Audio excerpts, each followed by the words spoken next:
Այսօր Ռուսաստանի Դաշնության աջակցության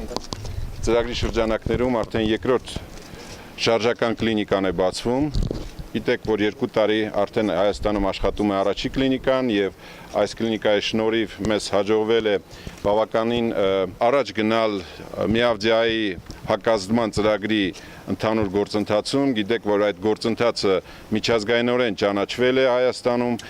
բայց մեզ համար գոհունակություն դեռ չենք կարող հայտնել, հաշվի առնելով, որ հեռավոր համայնքներում, փոքր քաղաքներում, գյուղերում դեռևս մնում են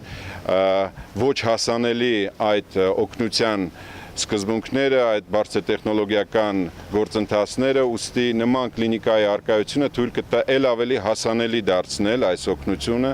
եւ բարձրացնել այս աշխատանքները։ Ես ուզում եմ իմ խորին շնորհակալությունը հայտնել Ռուսաստանի Դաշնության կառավարությանը։ Կուզեի շնորհակալություն հայտնել նաեւ ոչ միայն նյութատեխնիկական եւ հարթակներ ապահովելու, այլ նաև կրթական ծրագրերի համար, հաշվի առնելով, որ այս ընթացքում իրականացվել է նաև մի շարք կրթական ծրագրեր։ Կուզեի շնորհակալությունը հայտնել Ռոսպատրեբնadzor կազմակերպությանը, Speed Infosvaz հիմնադրամին եւ իհարկե ՄԱԿ-ի Միավդիայի միացյալ գործակալությանը, որի ծրագրերի շրջանակներում իրականացվել են այս բազմաթիվ միջոցառումները։ Դեռևս 1 ամիս առաջ ՄԱԿ-ի գագաթնաժողովին հնչեցվեց, որ Հայաստանը զբաղեցնում է առաջին տողերից մեկը աշխարհում իր կողմից ծավալված հակազդման պայքարի եւ մեզ օրինակելի երկիր համարեցին,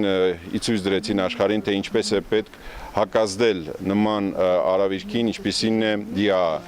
Եվ այսօր արդեն մենք կարող ենք գրանցել, որ Հայաստանում որևիցե երեխա չի ծնվել վարակված մորից։ Սա լրջագույն ձեռքբերումներից մեկն է մեր առողջապահության համակարգի, որի կապակցությամբ ես ուզում եմ որ շնորհակալությունը հայտնեմ մեր գործընկերներին, բոլոր նրանց, որ աջակցել են այս ծրագրի իրականացմանը։